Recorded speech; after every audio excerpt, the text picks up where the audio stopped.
Hello, Hello, how are you? I'm good. How do you know that today? It's two ways. One, it's a robotic response because I've been feeling good this morning. So you asked me and it just came out. And another way is because I just decided, ouch, the cat bit me. The cat doesn't agree with you or something. My hand. She's a rascal. How are you?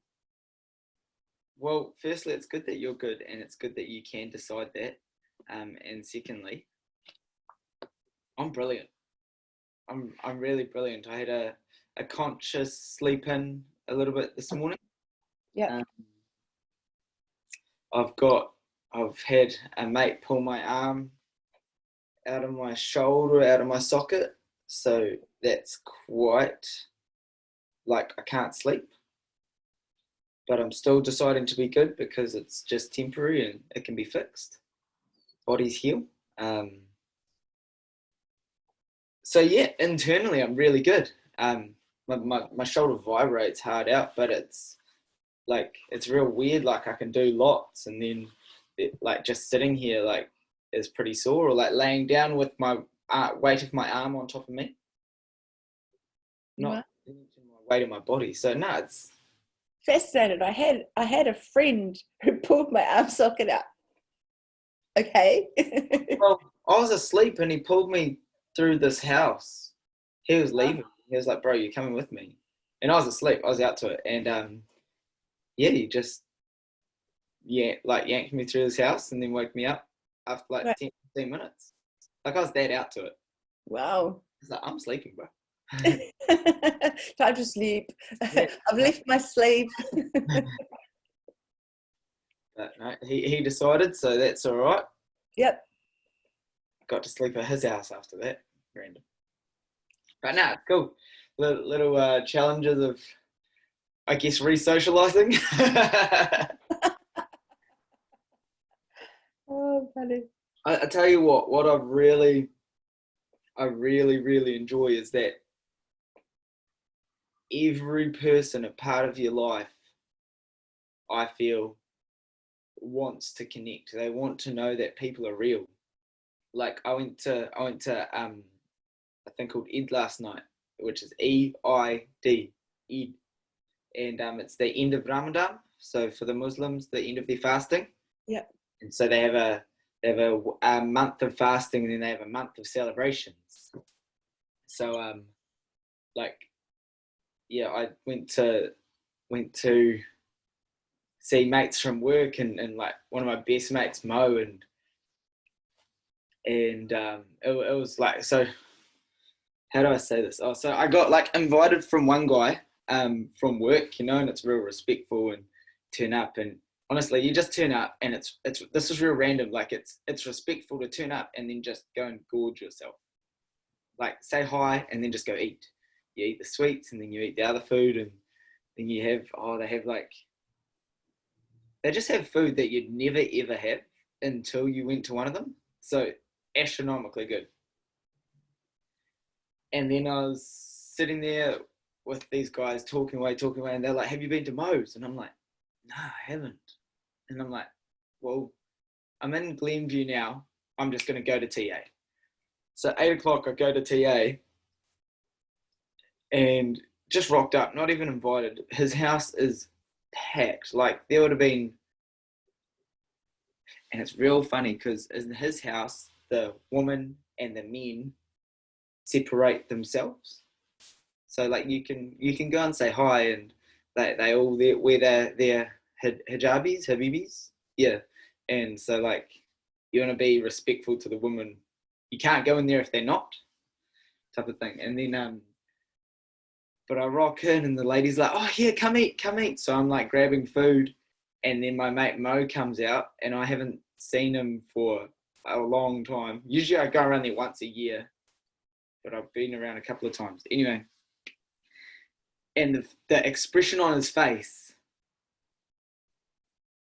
he like saw me, and then he like actually saw who it was, and he was like, "What the fuck are you doing here?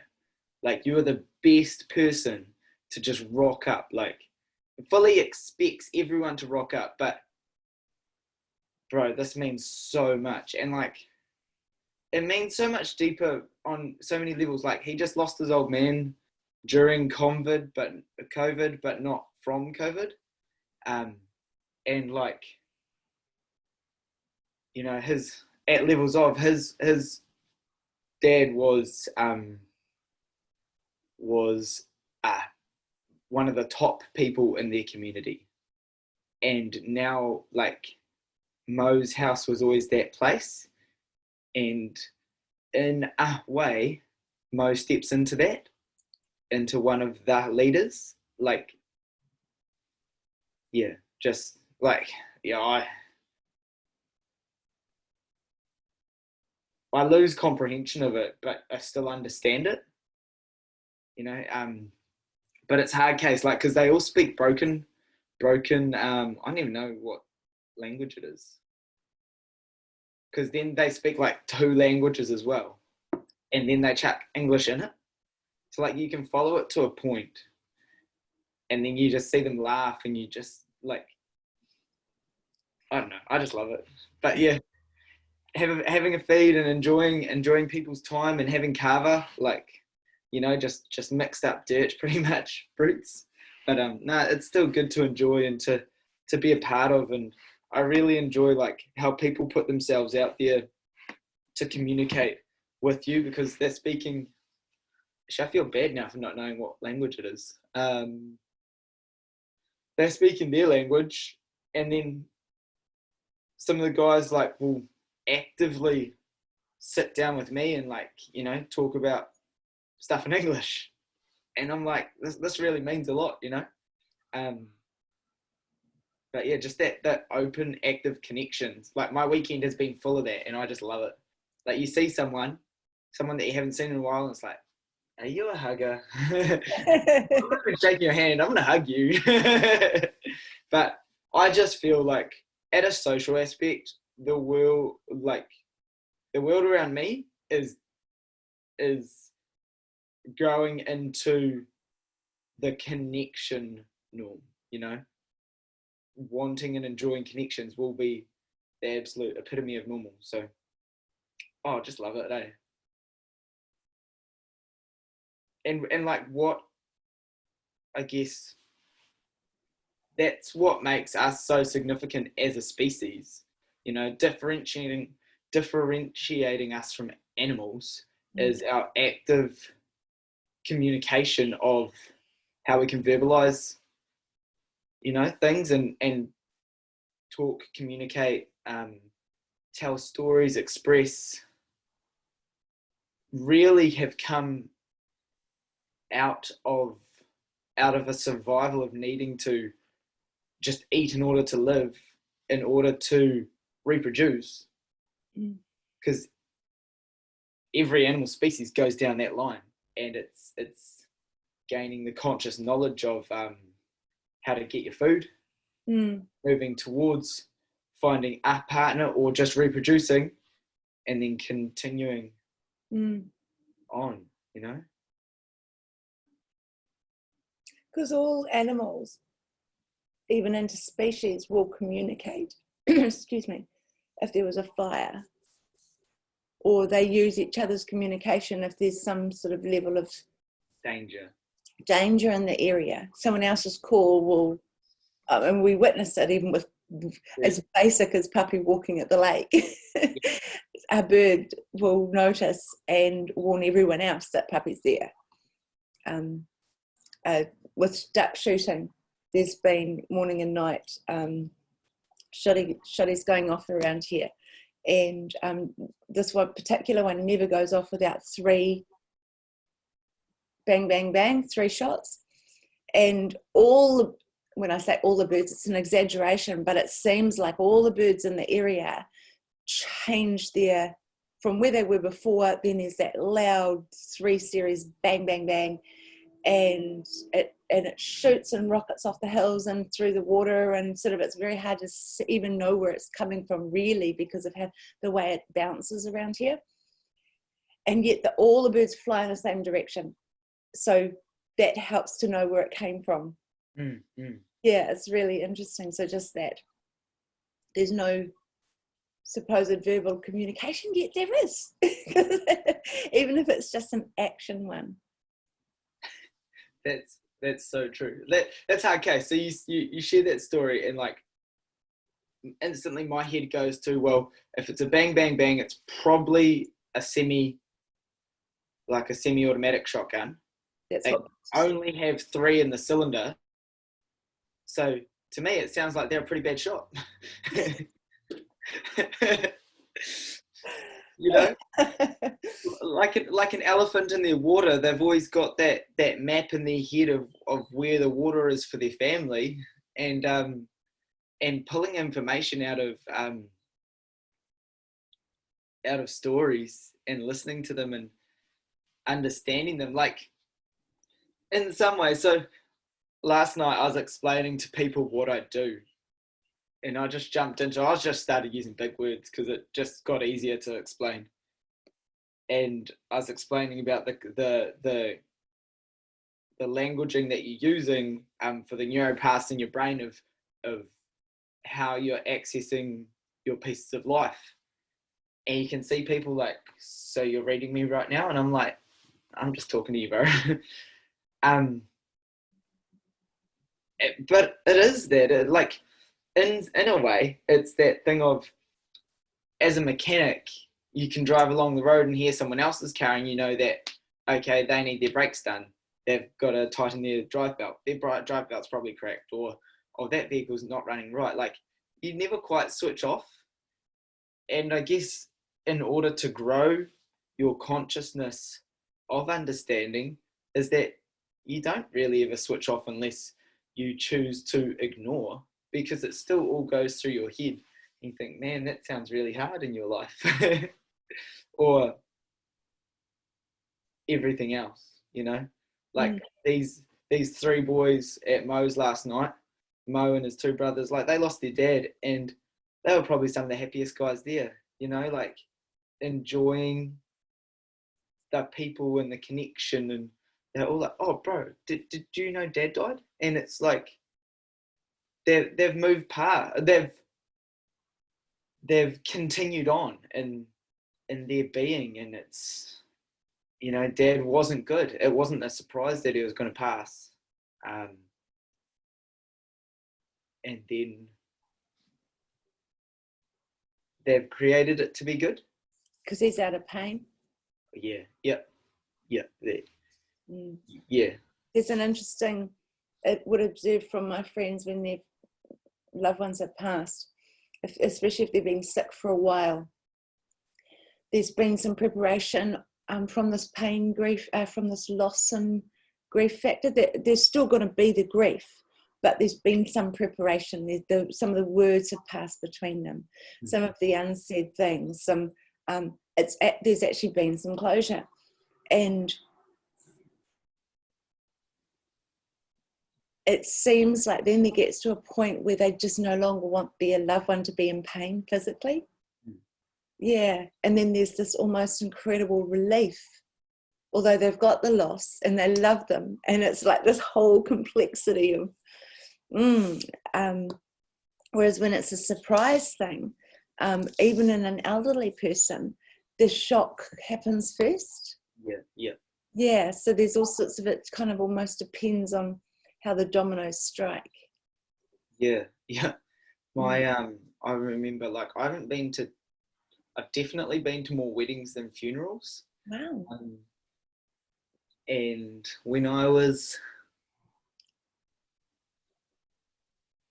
about 20, when I was about 20, it was my first understanding of how funerals work.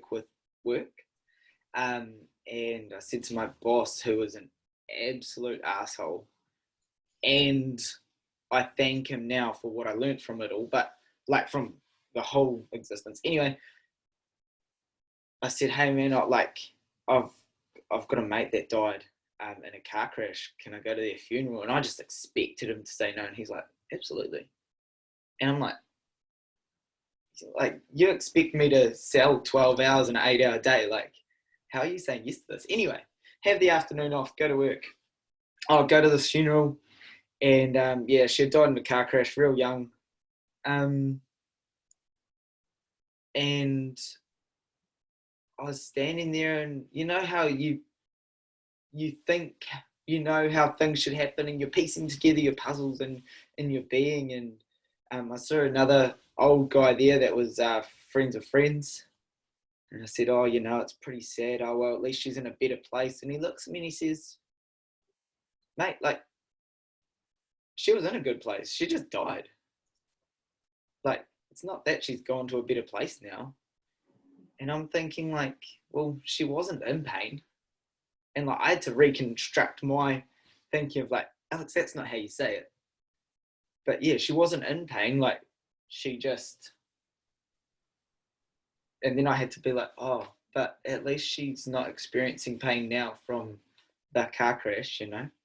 At least it was instantaneous. Mm. And yeah, that was a shock for them. Part of life, though. Absolutely part of life. Like, people just seem to think that we're living forever. And like, you know, Maria, she was helping build her house, and her electrical was being done. And her ex-partner that was doing her electrical, father of her kids, came around the corner, and there she is, dead on the ground. Nothing, just gone. Heart attack, I think. But that's a crazy thing. You've got to die of something. I don't get this. You've got to die of something. Like, you don't just die. You know, they're going to put it on your post-mortem report that, right, died of, da-da-da. But when your time comes, your time comes. And that's like me sharing with our youth. Like, you're going to die.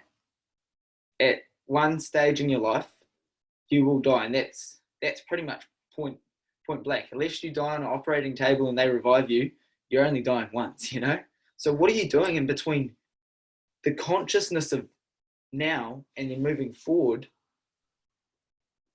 for how you're going to live? Mm. How do you want to live? So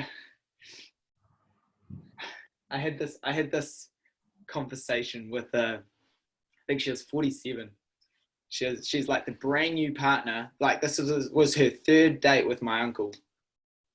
And she'd been through 2 marriages, and she wasn't poor me. She wasn't about the poor me. She was just about the I've had it hard. And it went round and round, and this was after a couple of beers and stuff as well. But it was from the aspect of, like, you've had all this experience of how you don't want life, because now you can step back from it and understand that actually that's not what I want. Mm. And she was sharing about, like, very emotional and physical abuse.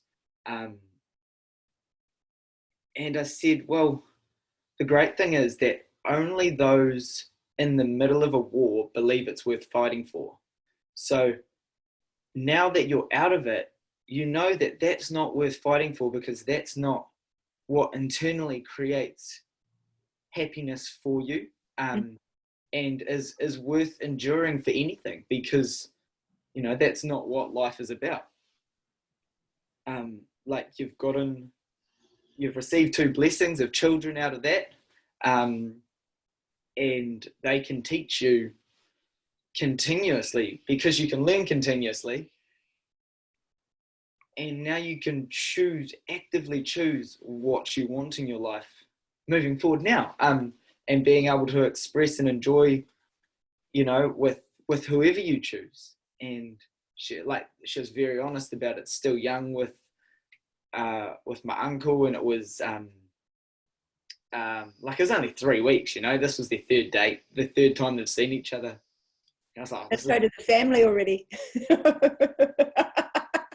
At a family piss up for his 50th. Like, you just couldn't get it any more raw of how purely our family is, and that's how we socialize. Yeah. It's great, and everyone's in their own zone. They're all talking about their own stuff. Where it was another uncle's place, and he had been duck shooting and was going duck shooting. So, he's on another level, which is not normal, but is normal. Yeah. I just loved it. And and she's looking around, talk to lots of people. And I appreciated this so much because I watched Popper. Now Popper's like 85-ish, 83, sorry, 83. And he's looking around and his hearing's not that good. And he's just watching.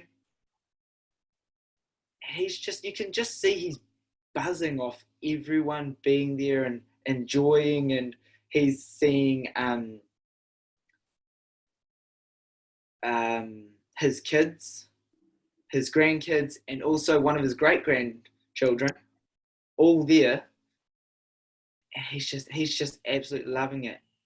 And this lady Shelley, she says, I was talking to your papa, and he was a single only child, and he never had anything like this. And he created it like that. He created it for himself, consciously or unconsciously. He was able to sit there, very in his latter life now, and just enjoy everything of his. Yeah. Yeah. And this lady, she'd never seen much like it. And I'm sitting there and I'm like, wow, this is like my norm. And my other family, my mum's family, is all like as crazy as this, if not crazier.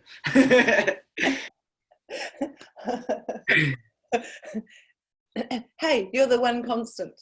Yeah. I'm not crazy. What are you talking about? I'm not crazy. I'm not that crazy. I'm okay with being that constant too. It's good. It is good. And it is those. I think I've got a mouse in my place because I keep on hearing it. It's at your place. I can hear something, but I don't know what it is. Then again, it could be the birds on the roof. So being that this is about communication too. So if I squeal because a rat comes running at me, don't worry, I'll try and grab my computer first. We're never not communicating. No. Okay, it's from the moment, just for a moment. There's this coming into consciousness in the morning. That is a touch into communication, if I think that through for myself.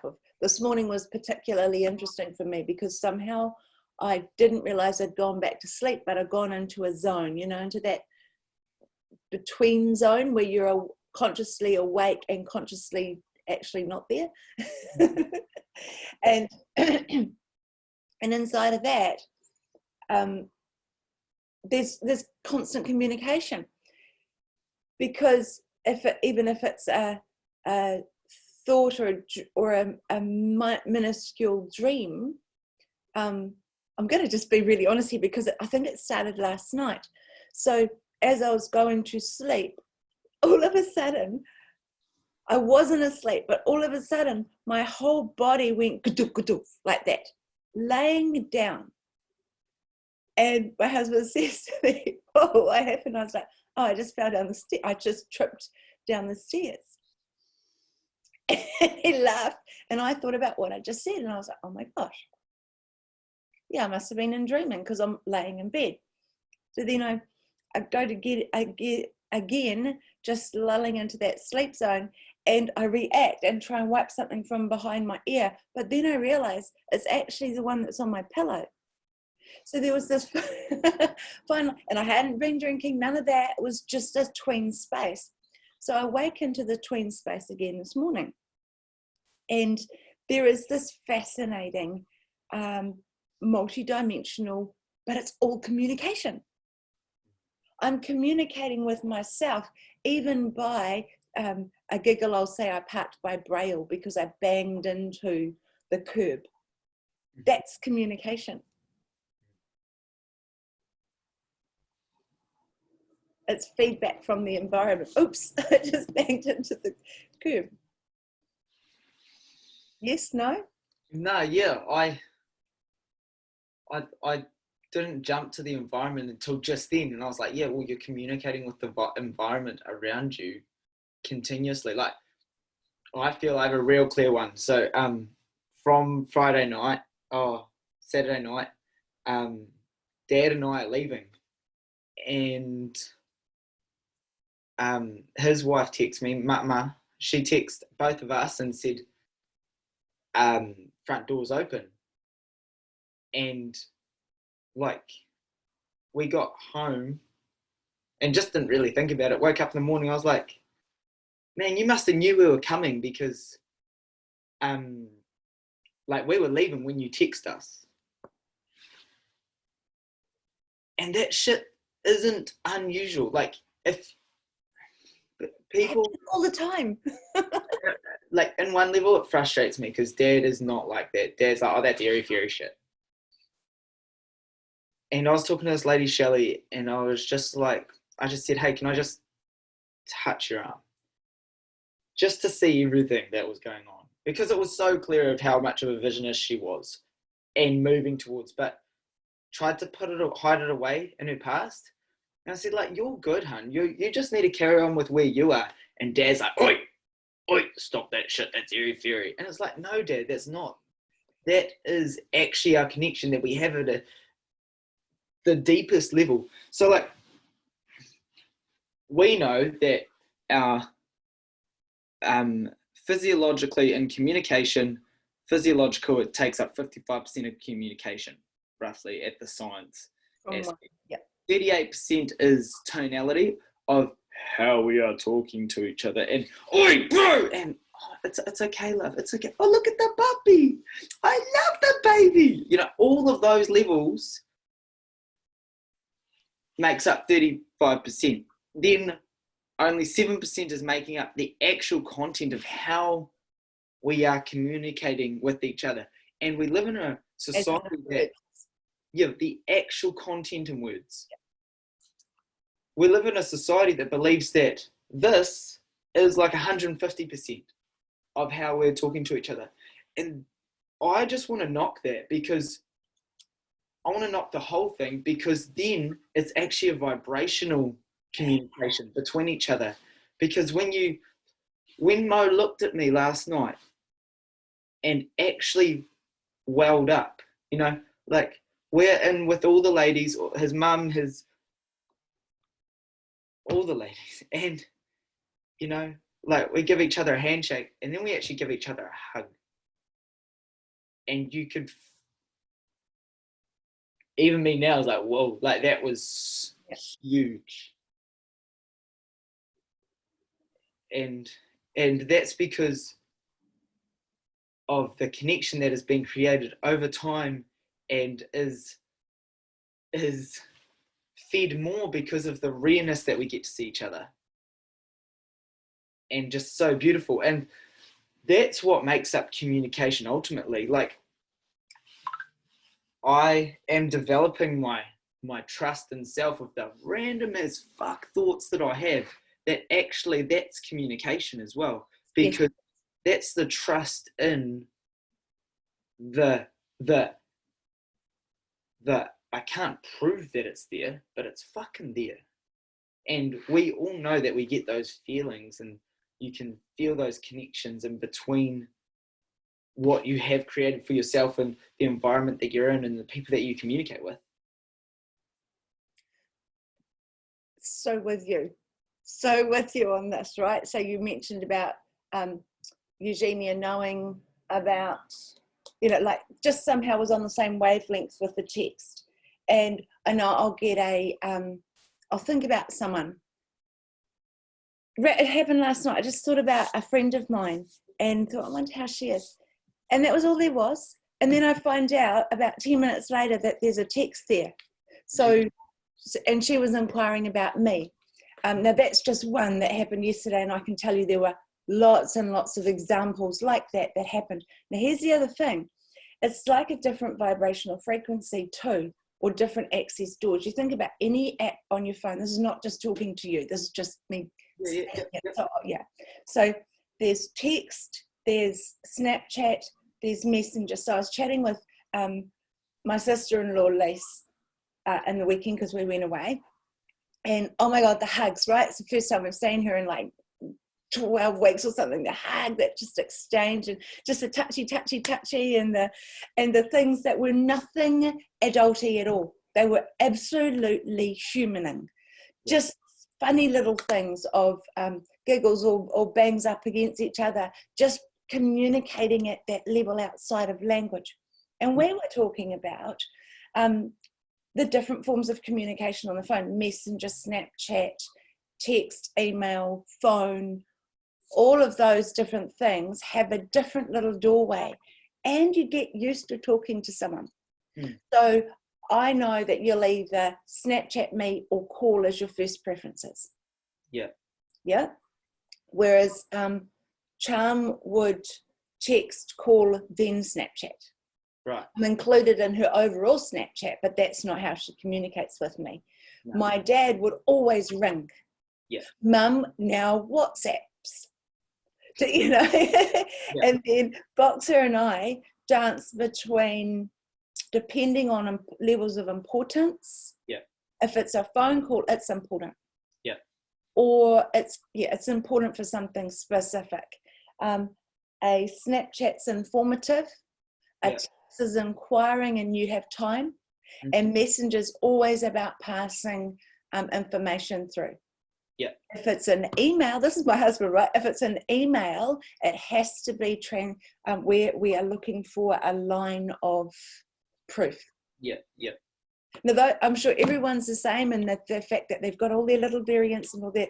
Now, let's remove the apps as the ownership of somebody making it, but the concept. So each app has a platform and you're connected with people inside of that platform. So just like each friend group we have either has a location or an interest group connection. So whether it's somebody who dances or shoots or gardens or a homeschooling person or a frisbee throwing, bike wheeling, I don't know, whatever the thing is, once they're connected to the group, that first level of communication starts. But once they've got a connection in play, they have rules and regulations and ways of connecting inside of that thing.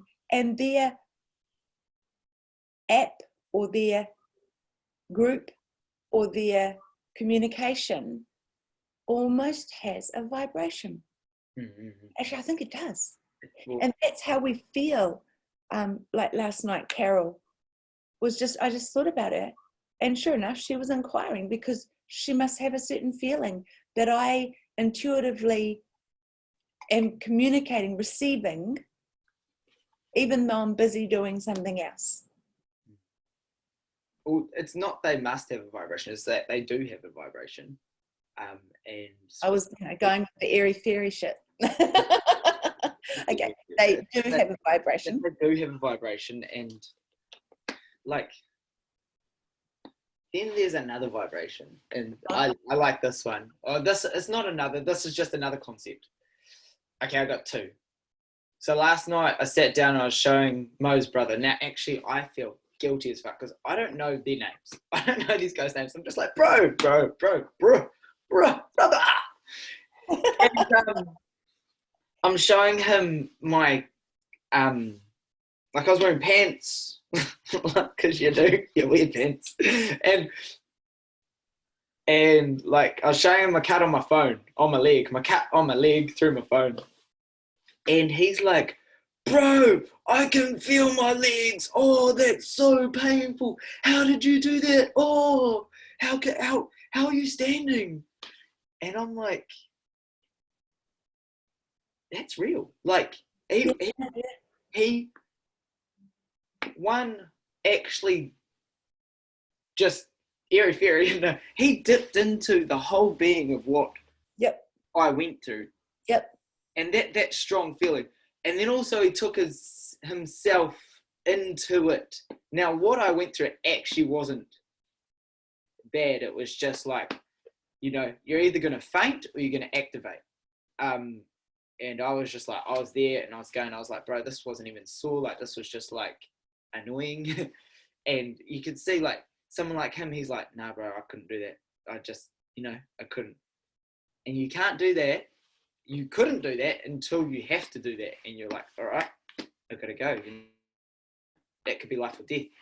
And that was the connection of the vibration that his body actually hadn't even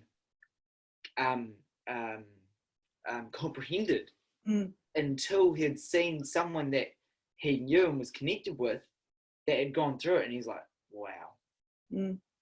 There was no comprehension until his body just went, zoof, understand this.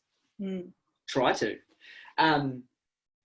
Then another freaky side of it that I feel is real raw, and it's watching the values change in someone that you don't watch a values change, I believe, until you see someone with a kid. And so my best friend Gemma and her partner Dylan, both really, really good friends of mine, love them to pieces,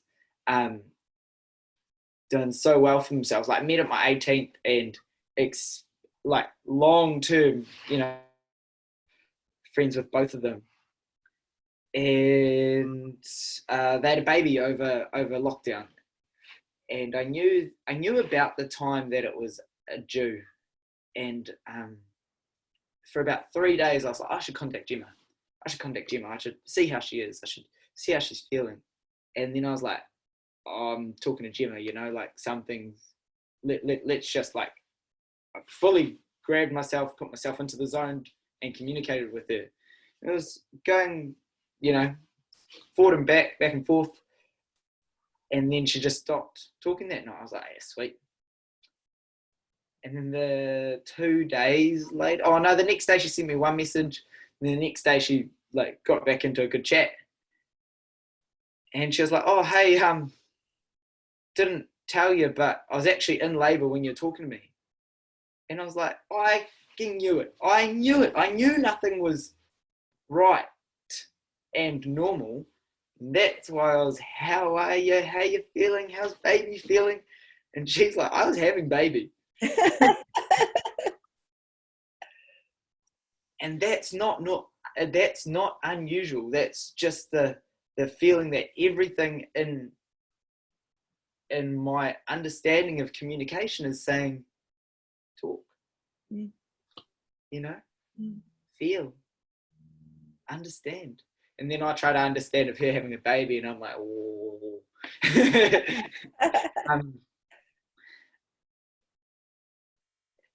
And the values shift that she goes through, because this goes back to my conversation with the lady Shelley that's done 2 marriages and over, what was she saying, 23 years, brought that up heaps of her now learnings and opportunities to take from those. And what I was experiencing with Shelley going through was that she was,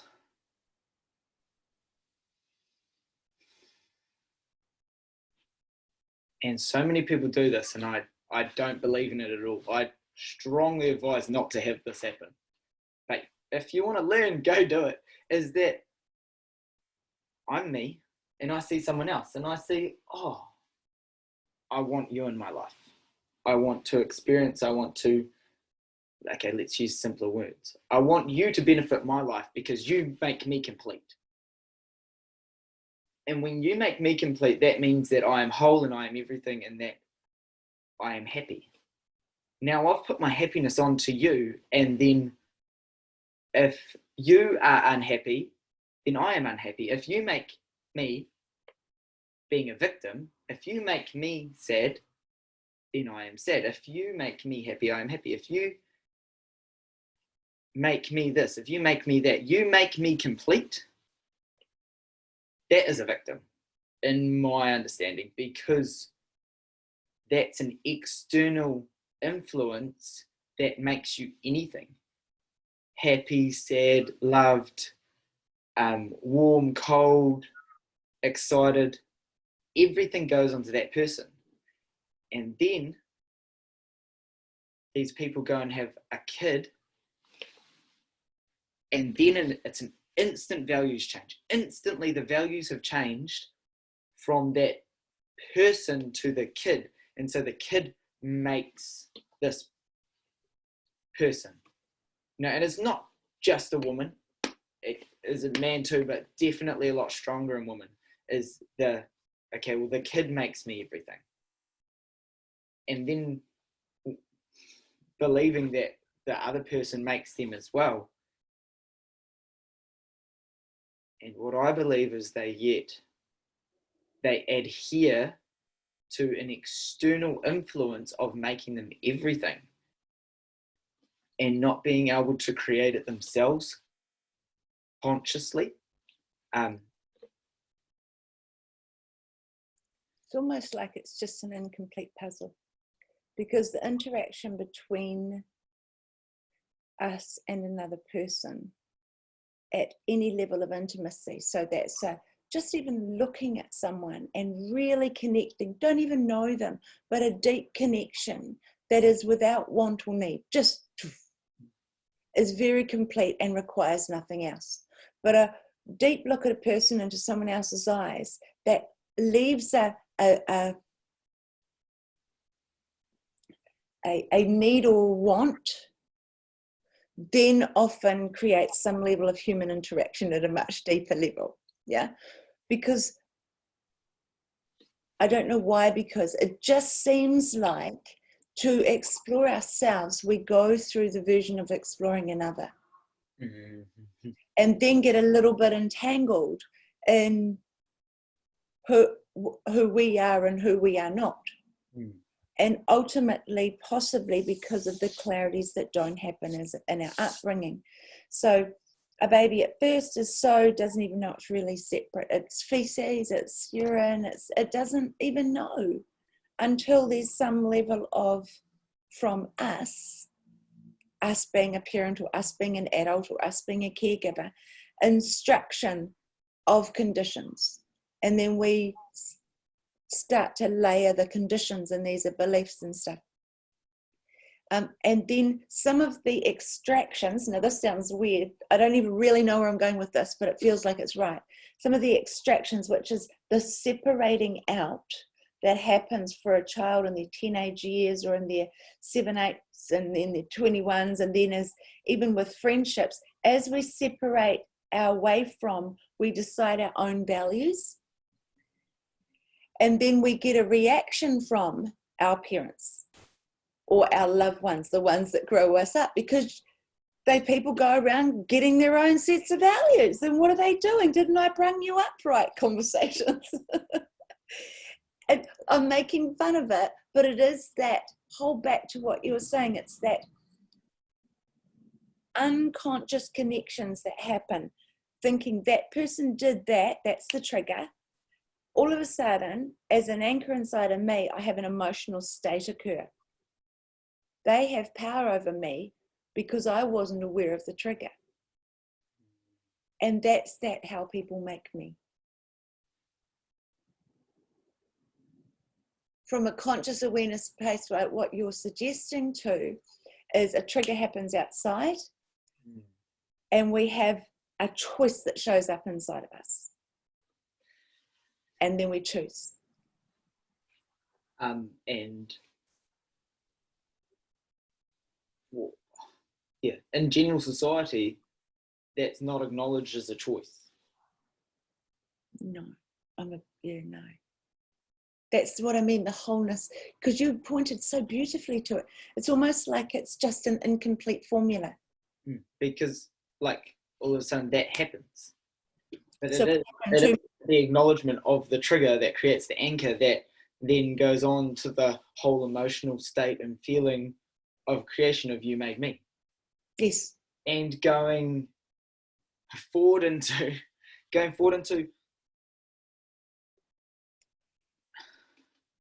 people don't understand that they can create themselves when they're so old.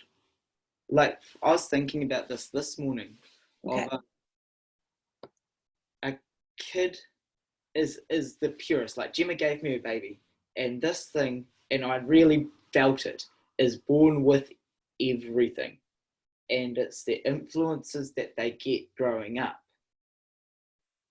that is that develops them into who they are. And experiencing, you know, my mate Mo's got a kid, and so many Indian girls last night, like so many young little girls, and they all had girls. I was like, that's astronomical that you all had girls. That's crazy. And no, no, no, no, no, no, no, no, no, no, no, no, no. Like, I'm not saying I could do it better. I don't know how I'd do it differently. But oh shit, like these kids, they were just having fun, and they weren't allowed to do anything.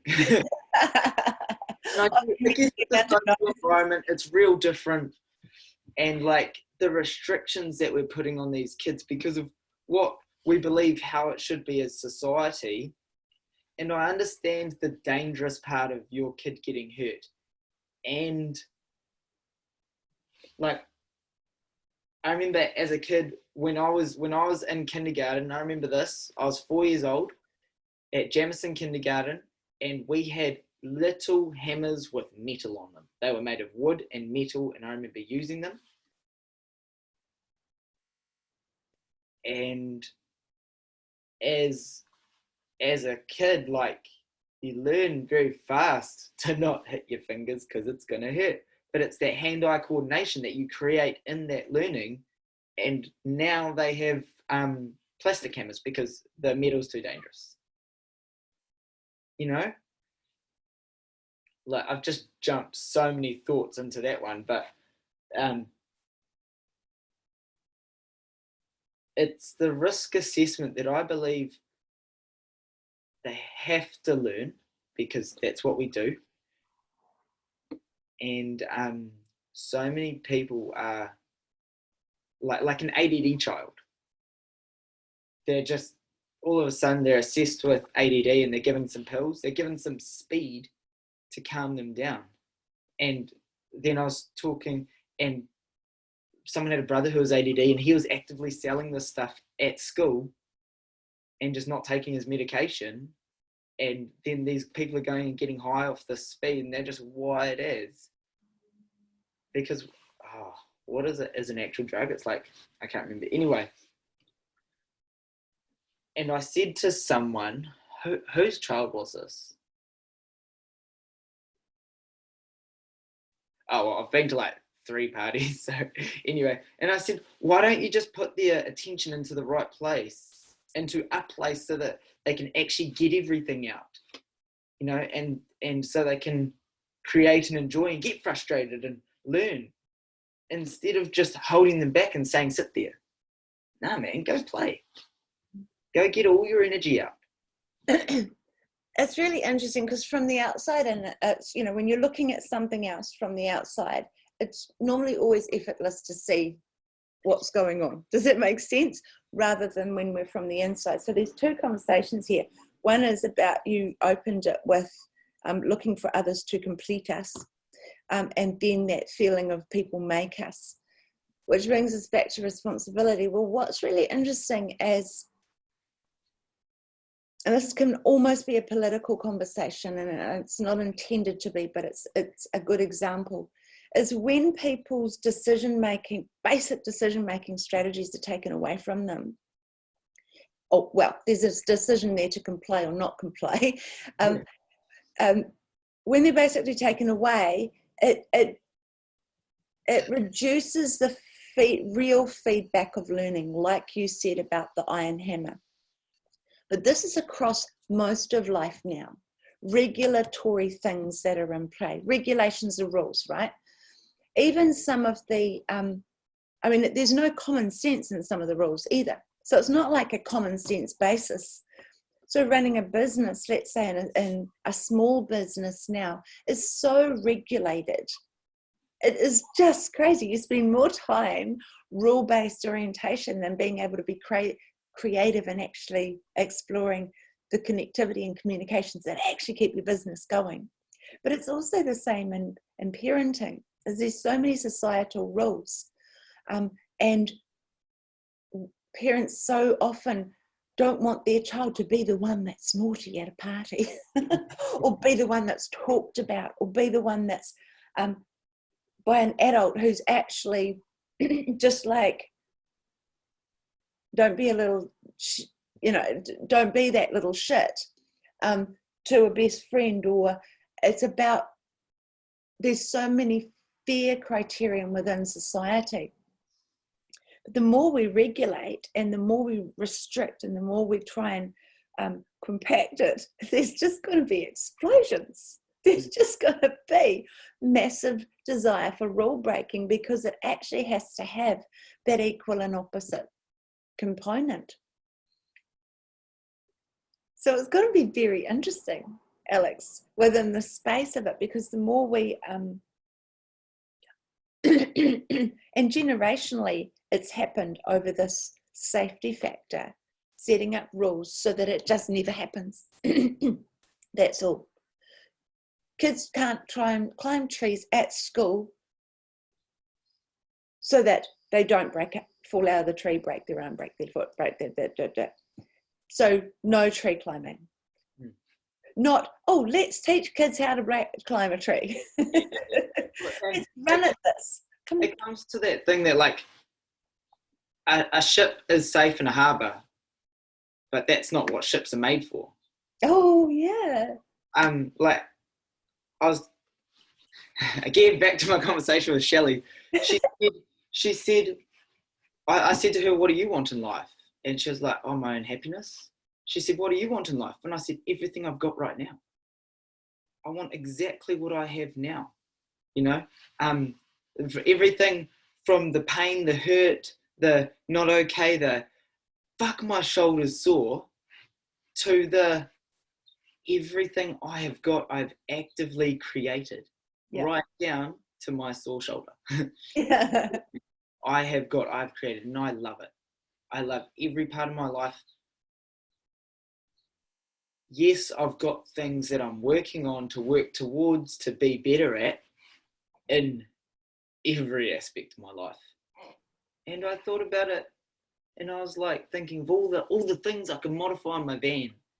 And I'm like, and this is the best stepping stone for getting those things.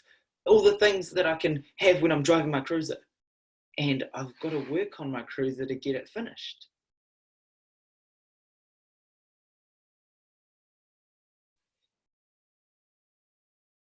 And it's that aspect that I feel like we go asking everyone, what do you want?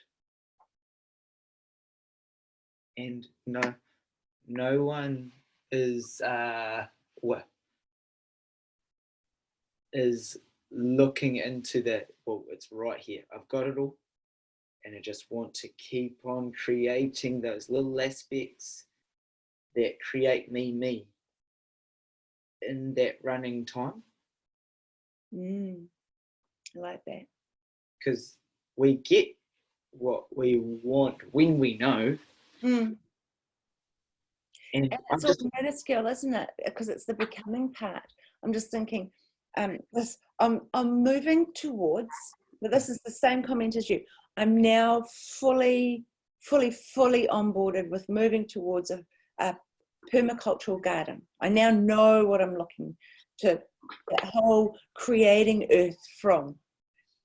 adding back to the earth, giving to the earth, actually not chemically, like actually creating soil and participating with our lifestyle and giving back to the soil, and the earth enriches us and we enrich the earth, and we just, that's what I've now decided.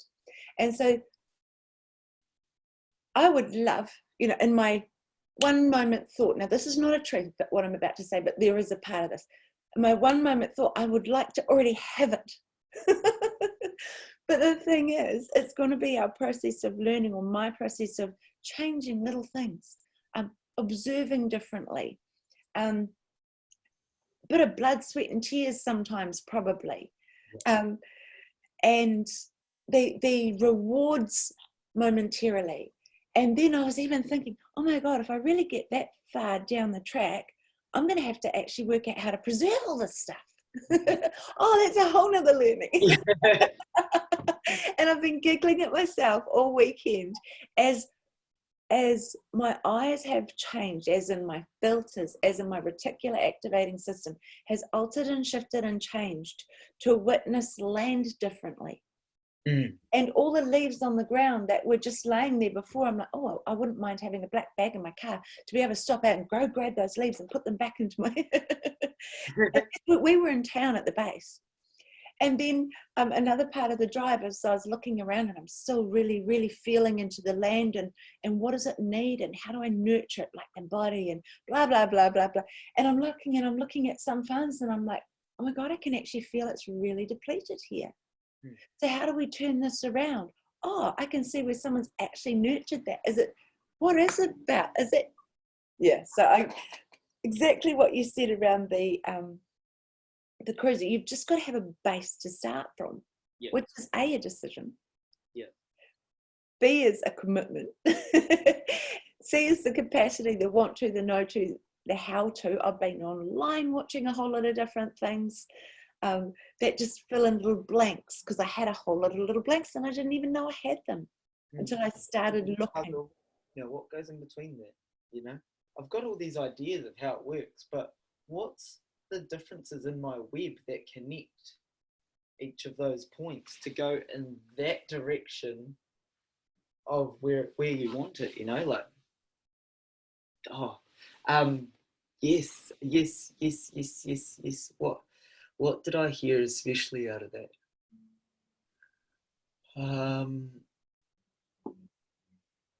And it is that process, it is that process of, I want it now. And we live in a now society. Like 20 years ago, what was back then Terry Booth Toyota, they had a parts department where you could come in and you'd crashed your car and you could buy every panel for your Corolla that you needed. And people were shocked if it was an overnight order. They were like, that's ridiculous. I want it now. Now, it is accepted to get it the next day, and it will just be there. And we get so used to that order and receive from that aspect, that when if the truck is late, because I remember when a truck was late and it was the end of the world for the parts department. If a truck, the order's usually there at 5 a.m. in the morning, 6 a.m. in the morning, and one day it came in at 4 p.m. and everyone lost their stuff because companies, other workshops were reliant on us to get the parts to them so that they could do their job for the customer, and then we are waiting on parts for us to do our job for our customers, and that circle and flow is interrupted.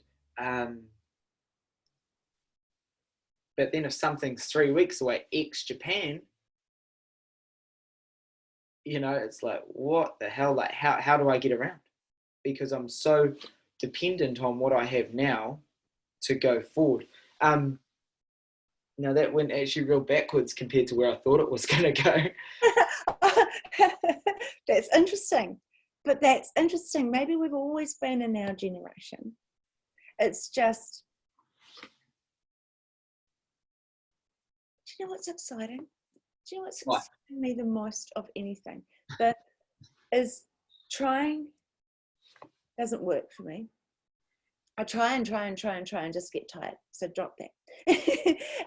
Yet being current, staying current means I need to let go of some beliefs, often more than I think. Learn new ways and participate. And this is in technology, this is with people, these are the different values in life. But even that very process of unlearning something or taking up something new, if it's done consciously, it's a little bit easier.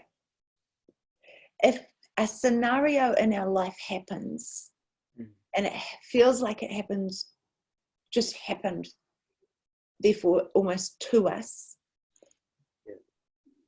that can be a little bit longer in the process, which is kind of going back to when someone passes or when we're developing it. If you're intending on developing your cruiser, you know where you're going, you've got a light at the end of the tunnel, you know it's just a process along the way to get there.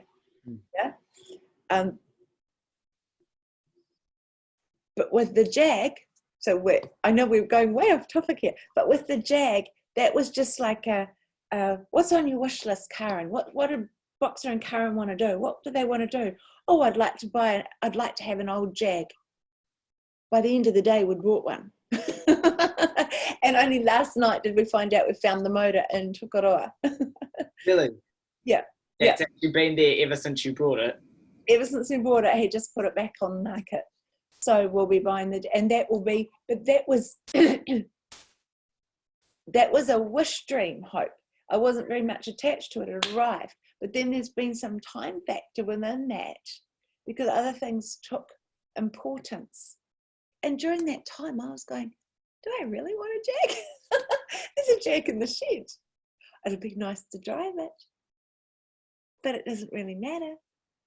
So, but that's different than the attention I have to something like the nutritional value and learning and growth for me as a person with developing this concept around permaculture gardening. The level of commitment is different. One's a monetary thing connected to family. The other one has a purpose. And both have the same purpose. Tell me. Because at the end of the day, you learn and gain knowledge and experience and go through your own physical aspect of creating this nutritional place where you can grow and feed your family and yourself and enjoy the fruits of your labor and enjoy. And then the other one is that you can enjoy your lifelong dream that started when you were born, before you were born. No, as you were born. What was that? It's 73, the Jag? Yeah. And the unconscious lifelong existence. Mum, what car do you want? I want to dream a car for you. Jag. I want a Jag. I want a sporty Jag. Look at what you've created. Yeah, true. Amazing. You've got the Jag. It's got an engine. We've got another engine. There's another engine coming. And the enjoyment of creation when you're driving your Jag, you know, that is 47 years of creation. That's true. 47 years of creation of an unconscious dream that, I'd love what Uncle Jim and Auntie Bev had to enjoy. Because it would have been the enjoyment that they had that's instilled into you at that vibrational connection as a kid of, should we go for a drive in the Jag? Yes, let's go for a drive in the Jag. Yeah. Okay. Yeah. And you sit really, really tidy because you're trying to be a really good girl. I want to go for a drive in the Jag. I want to go for a drive in the Jag. Oh, funny. We've gone off. Do you want to bring your other conversation back in, or are you?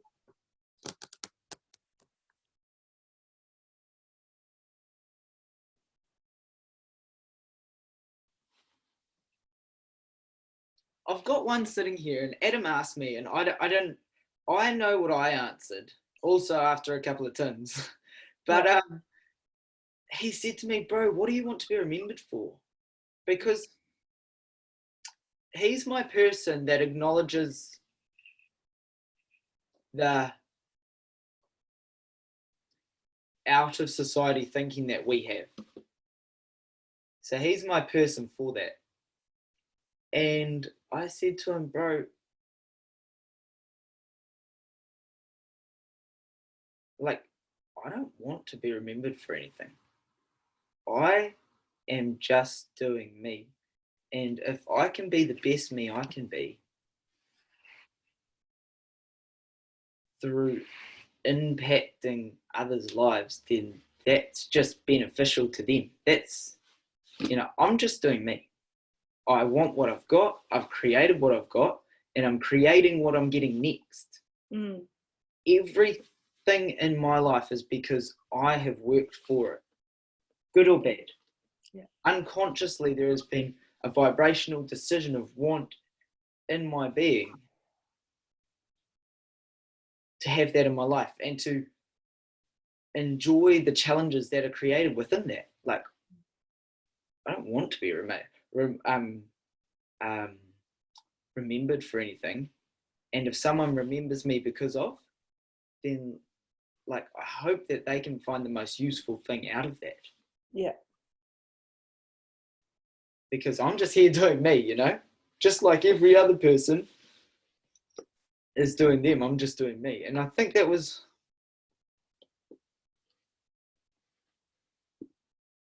like probably the first aspect of shift into more current, of who we are. And like, we have our existence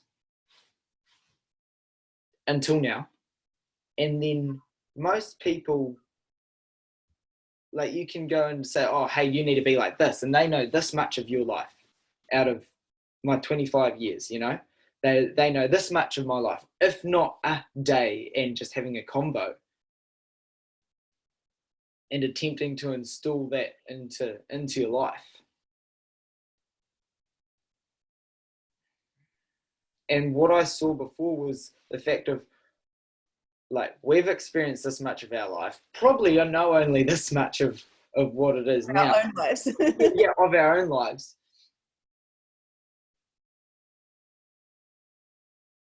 Hold on, come back to me. Know this much. And if it's the aspect of being that you know this much about your life, and you're having someone fill the rest, how useful is that? Right. At levels of, like, depends where you see your creation of your life, or like whoever's listening, then like it's an evaluation of, well, where am I at? Where do I want to be? Am I okay with what I have now? Because shit doesn't happen like this. Not everything happens like you wake up in the morning and say, "I want to jag," and you get it that afternoon. That was a really cool thing. Vibration and communication gut wise, where it's like, oh, I wonder if so and so still has our jag, or has the jag. You should ring her. No, I don't. So I ring my mum. Okay, so communications levels. Ring my mum. Yes, she does. Connect with her. No, I don't want to. Text, different level of communication. Phone. But Yes. already vibrationally, you're putting it out there before any of this stuff happened. It's like, whoa, and they've put it on Trade Me. They had it on Trade Me, and they wanted on Trade Me. It was on Trade Me. Compared to. So this is this vibrational thing that you're talking about. Yes, the creation was already in play, but I still had to do some actions around it. Hey, this always gets me, because I love the process of creation. I love it. It tingles my entire body. Literally since I was 22, I have been in some way or some form studying how we create our lives. And my body's still tingling as I'm saying this. I just love it. And when I hear anybody say about, you know, that half and the wholeness between people, something's still fascinating there. Because if there wasn't that other person, there'd be no feedback or mirror or something.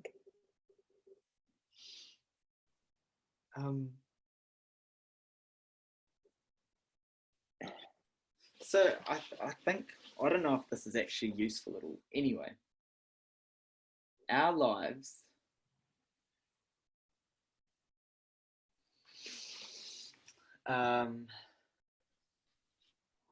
like there's two sides to every story, right? And okay, there it is. Even if it's rock solid information, if I haven't experienced that, it's just a fucking yarn. Like, I don't believe anything now with anyone because of so many levels. And unless I saw and experienced it personally, then I'm like, hey, that's pretty whack. And even when I experience it, multi-dimensionally, what can I learn from it at other levels?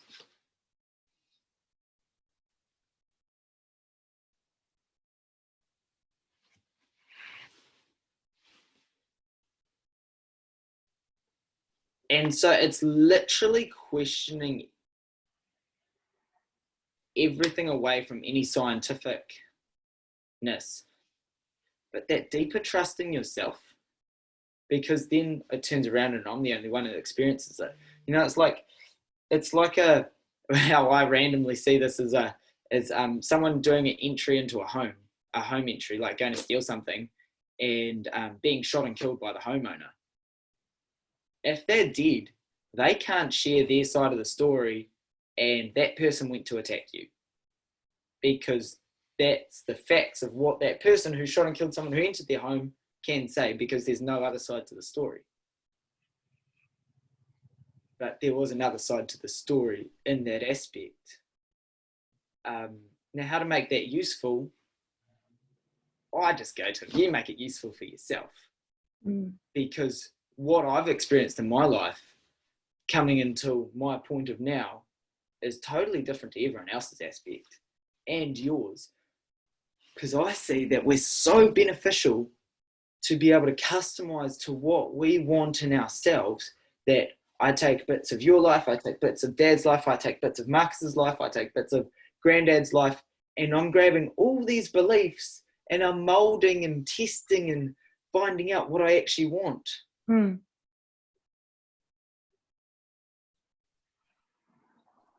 And then just trusting in me that it happens and it creates and it develops. Like Friday, 4:49, I start freaking out. I'm like, oh, I need to call NASA and get my suit ordered and tell them, mate, I need my suit, like, as soon as you can do it. And then I'm like, hold the fucking phone, Alex. Like, there is no difference to what he is going to do between now and Monday morning. There's no difference. Like, calm down. You know, it's not going to happen right now. It's not like all of a sudden he's got half of it made. And I'll ring him soon and get that order done. And just trust that it'll be ready when it's ready. When it's ready. It's the accumulation of all the things, the parts that have to come together in a suit, just like in your bits of life that come together to the now to enjoy it. Now, enjoy each part of. Because it's two ways. When I saw you do that energetically there, all the little bits that come in line so that you can enjoy your life. So watch that energetically. That's actually the external to the thought of, this is what I'd like in my life, which is a vibrational offering. I'd like to have this in my life. And so that's a vibrational offering. It's almost like a message that's sent out. And when we are light around that and we clear around that, and it's a focused, clear communication, then it just takes all the little things that come into line for that to actually be in place. So there is two parts. And then there's the other social aspect. So people at a social media thing can look like they've got their life totally together. Got two examples. So actually, I'm coming to an accumulation of all my parts of being that actually I'm pretty fucked up right now. Like, I've got so much going on, and my head is mumbo jumbo. My head is just all over the place, and I'm like, I need this, I need this, I need this, I need this, I need this, I need this, I need this, I need this, I need this. I need to do all these things, and I'm like, write a fucking list. And it's like, I go to write a list, and my head just can't accumulate where to start. And, you know, but then it's the fact of reality that I can just sit in, well, I've got everything I need. I am resourced. I am healthy. I am wealthy. I am everything that I need. Then I actually think about it, and I'm like, I'm pretty fucked up right now. Like, so then my other thing is that that's how realistically it is, and that's okay. And I was doing some videoing with Shannon, and it was cool. It was like, he was sharing his story about vision boards, and I'm listening to him, and I'm like, oh yeah, no, this is good. Like, this is great to get the information out, and I'm trying to ask or develop the useful questions. And then I was like, bro, you know about basketball, eh? And he was like, yeah. And I was like, do you know the story about the three teams that practice in different ways and how they advance or not? And he's like, oh, you've told it to me once. And I was like, oh. So I just rattled parts of the information off, not even the whole thing, because I trusted that he knew it. He turns around and shares the story, and it sounded more truthful and more believable than the actual reality that he had of his vision board story. And I'm going, what the fuck, bro? You just made a whole lot of shit up. You actually made this stuff up on the spot from your resources that you have. And I believe that more than your other stuff. So now I'm going, well, what do I believe when someone comes across so passionately towards their aspect of their life, which they're sharing? Because this was something that he'd heard 1.5 times, and I did not give him all the information. I'm sitting there going, that's right or that's wrong. Information, because I've only heard this information secondhand from you, and I thought this stuff came from Shannon. And it's sharing that story, and bro, your other story sounded like a yarn now because of how genuine this story was. Like, this was absolute gold of the physical versus mental aspect of training to working towards something in your life to gain something out of it. And this is just from a basketball free throw shot. And that opened me up more to actually question, well, what is real more so than now? Everything, honestly, more and more now, I think the illusions of what we've been believing are just falling away. Their changes are just dramatic. And no wonder, I love how you say I'm just fucked up right now, because there's just so many things going on. Anyone who's actually a lot in tune with themselves are saying the same thing. Those people who are really have actually got a physical, mental, emotional, spiritual, energetic, vibrational touch consciously are really noticing that it is not business as usual. Right across, even the thinking zones, the interruptions of energetics thing, the frequencies of how much faster you can connect with people than ever before on multi-dimensional things. I love how charm regularly says, she goes, I woke up, you know, and I was getting up and I was getting ready, and then I woke up and then I was getting up and then I woke up, and I like kept waking up, and it took me like 5 times to wake up this morning, because I wonder, little suspicions in my mind now, if she's not waking up into different realities and choosing which one she wants to jump into. She's said it too consistently over the last year. She does wake up pretty moody sometimes, so maybe she could choose a better one at times.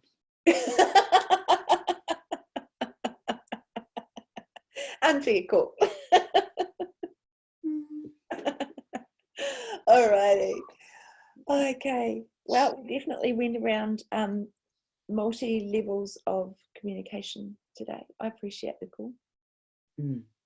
All right. Can we just bring a collaboration of just some energy together? Yes. Because holy, I'm everywhere. Okay. I think I'm going to have some food.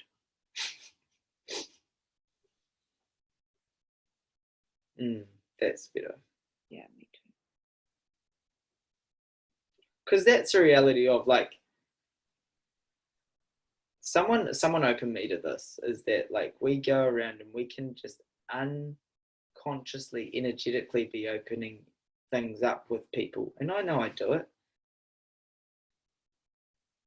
And when I see someone open up, I'm like, oh, I do not need to do this now. Like, we're at a party and you're about to bawl your eyes out, and I'm sorry. But like, can I go have a drink and dance, please? yeah, I can't really close you up too much now. You know, that was so energetic then. It literally could feel, you know, like a balloon. Oh, I just had magnets say. I was like, yeah, no, that's better. And we're like, all right. Hey, thank you so much. Whoa, I'm down to 4%. Apparently I'm low on battery, but I'm wired. Thank you. So